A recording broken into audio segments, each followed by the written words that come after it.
السلام علیکم ورحمۃ اللہ وبرکاتہ۔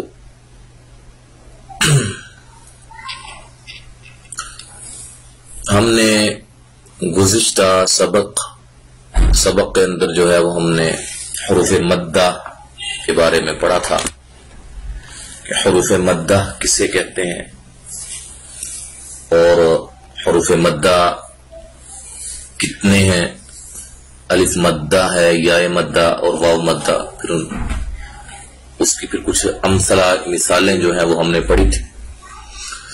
آج ہم حروف مدہ کے حوالے سے مشق ہے وہ انشاءاللہ ہم کریں گے۔ یہ دیکھیں، الف، جیسا کہ الف میں نے آپ کو بتلایا ہے بے جھٹکے ہوتا ہے، ساکن ہوتا ہے، خالی ہوتا ہے، یہ بالکل خالی ہے۔ اگر اس کے اوپر زبر ہو یا زیر ہو یا پیش ہو تو یہ الف نہیں رہے گا بلکہ یہ حمزہ بن جائے گا۔ مثلا قالا، اگر زبر ہوگی تو یہ کیا ہوگا؟ قالا، ٹھیک ہے جی۔ لیکن الف ہے، لہذا یہ الف سے پہلے والے حرف پر کیا ہے؟ زبر ہے، اور یہ الف مدہ کی پہچان جو ہے وہ ذہن میں رکھیں کہ الف ہو اور الف سے پہلے کیا ہو؟ زبر ہو۔ تو یہ ہم اس کو ایک الف کی مقدار کے برابر لمبا کریں گے۔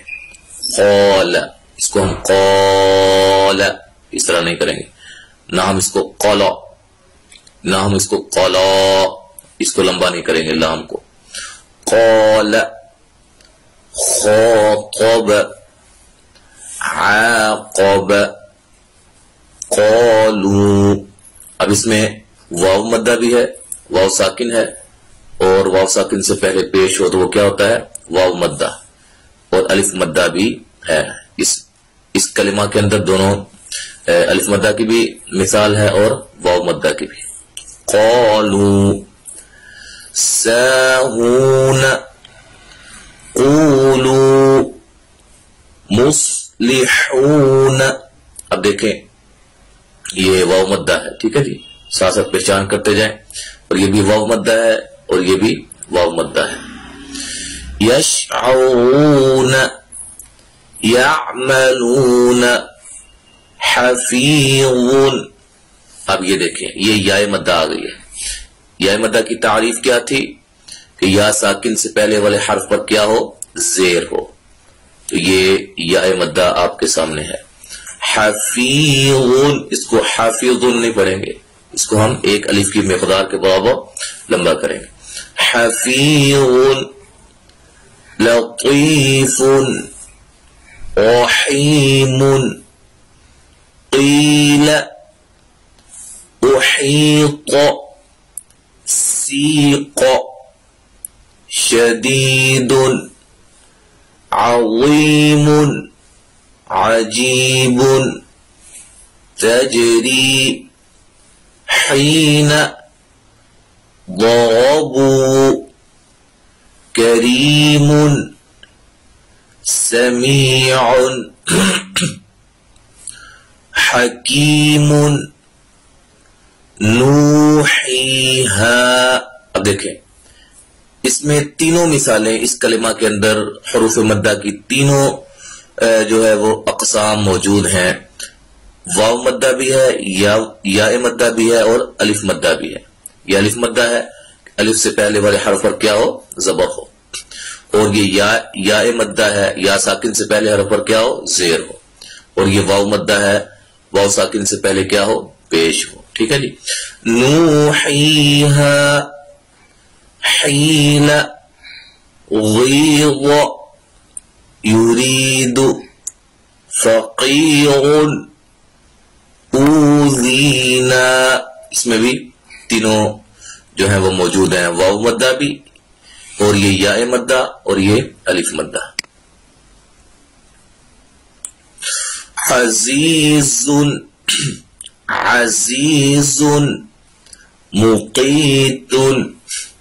اس کے دیکھیں، اس چیز کا خیال رکھیں، یہ قاف موٹا ہے، اور اس کو جب ادا کرنا ہے تو اگلے حرف جو کہ تا ہے اس کو ہم باریک پڑھیں گے، اس کو بھی ساتھ موٹا نہیں کرنا ہے۔ مقیت نہیں، مقیت تا باریک۔ اکید، مجیب، وکیل، ٹھیک ہے جی۔ یہ ہم آپ کے سامنے پڑھ رہے ہیں، ایک کلمات ہمارے شروع ہو چکے ہیں، یہ کلمات مل کر پھر آیات کا روپ جو ہے وہ اختیار کرتے ہیں، تو کلمات کو ہم پڑھ رہے ہیں، لہذا بھائی جو ہے وہ کافی انشاءاللہ ان کو فائدہ ہو رہا ہوگا۔ پہلے ہم حروف تہجی کو ہم نے پڑھا تھا، پھر ہم مفرد حروف کو پڑھ رہے تھے الگ الگ سے، اس کے بعد اب کلمات کی صورت میں بھی ہم سیکھ رہے ہیں۔ جن بھائیوں کو سمجھ آ رہی ہے وہ اللہ کا شکر ادا کریں کہ ہمیں قرآن مجید کی سمجھ آ رہی ہے، ہم قرآن مجید کو سیکھ رہے ہیں۔ جن کو سمجھ نہیں آتی ہے وہ اس کو مزید اچھی طرح سمجھنے کی کوشش کریں اور دعا بھی کریں کہ یا اللہ ہمارا ذہن جو ہے، ہمارا سینہ جو ہے وہ کھول دے قرآن کے لیے۔ ٹھیک ہے جی، اب تھوڑا سا یہاں پڑھتے ہیں۔ ہدایت نمبر 4 ہے سمیعن پر وقف کی صورت میں، اور اسی طرح جس حرف مدہ کے بعد آنے والے حرف پر وقف کرنا ہو تو اسے ساکن کر کے حرف مدہ پر 3 یا 4 الف کے برابر مد کر سکتے ہیں۔ اب دیکھیں جی، ان میں سے ہم کوئی بھی حرف لیتے ہیں، یہ لیتے ہیں رحیم، یہاں ہم وقف کرنا چاہتے ہیں تو وقف کا وہی قاعدہ ہے جو آپ کو پہلے بتلایا جا چکا ہے کہ جس کلمہ کے آخری حرف پر 2 پیشیں ہوں تو ہم اس حرف کو ساکن کر کے، یعنی کہ آخری حرف 2 پیشوں والا جو حرف ہے اس کو ہم ساکن کر دیں گے تو وقف کر دیں گے۔ ٹھیک ہے، رحیم یہ تو ہمیں پتہ چل گیا، اس کو ساکن کریں گے تو رحیم، ٹھیک ہے، میم ساکن ہو گئی۔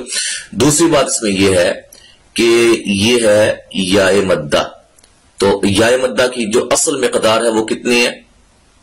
1 الف۔ ٹھیک ہے جی، تو یہ جو وقف کی صورت میں یا مدہ کے بعد کیا آ گیا؟ ساکن حرف آ گیا وقف کی صورت میں، اس لیے جب یہاں وقف کریں گے نا تو اس یا مدہ کو مزید ہم لمبا کر دیں گے، 3 کل ٹوٹل جو ہے 3 یا 4 الف جو ہے وہ ہم اس کو لمبا مزید کر کے پڑھ سکتے ہیں۔ رحیم ان کو رحیم اس طرح بھی پڑھ سکتے ہیں، رحیم رحیم، یہ اس طرح ہم پڑھ سکتے ہیں۔ قیل احیق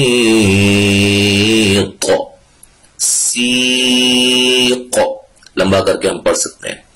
تجری، اس کو ہم لمبا صرف 1 الف کی مقدار کے برابر اس کو ہم لمبا کریں گے کیونکہ اس کے آگے کوئی ساکن حرف نہیں ہے۔ تو وہ ساکن کب ہے؟ جب یہ وقف کریں گے تو لام جو کہ متحرک ہے اس وقت، جب ہم اس پہ وقف کریں گے تو کیا ہو جائے گی؟ ساکن ہو جائے گی۔ ٹھیک ہے جی، تو یہ بات انہوں نے بتلائی۔ ہدایت نمبر 5 مجیب، ہاں یہ دیکھیں، یہ یورید، یہ آخر میں دال ہے اور دال حروف قلقلہ میں سے ہے، تو آپ کو بتلایا گیا ہے کہ جس حروف قلقلہ میں سے جو حروف ہیں حروف قلقلہ کے، ان میں کسی حرف کے اوپر اگر جزم آ جائے، ساکن ہو جائے، اس کو ہم ہلا کر پڑھیں گے، جنبش دے کے پڑھیں گے۔ تو یوریدو وقف کیسے کریں گے؟ یورید سمپل وقف، لیکن جب مد کے ساتھ وقف کریں گے پھر بھی قلقلہ کو جو ہے خوب قلقلہ کرنا ہے، وہ حرف ظاہر ہونا چاہیے۔ یورید اکید مجیب وکیل، یہ ایسے کریں گے؟ نہیں، بالکل نہیں کریں گے، کیونکہ یہ حروف قلقلہ نہیں ہے، لام کو ہم نہیں ہلائیں گے۔ اس کو کیسے کریں گے؟ وکیل فقیر۔ اب یہ را جو ہے، ایک اور ذہن میں بات آپ کی ہونی چاہیے، یہ را جو ہے 2 پیشوں والی ہے، وصل کی صورت میں جب ملا کے ہم اس کو پڑھیں گے یہ موٹی ہوگی کیونکہ پیش ہے، خواب پیش ہو، الٹا پیش ہو، 2 پیش ہو، جب اس پہ وقف کریں گے تو یہ را باریک ہوگی۔ انشاءاللہ اس کا قاعدہ بھی ہم آگے جا کے پڑھیں گے۔ السلام علیکم ورحمۃ اللہ وبرکاتہ۔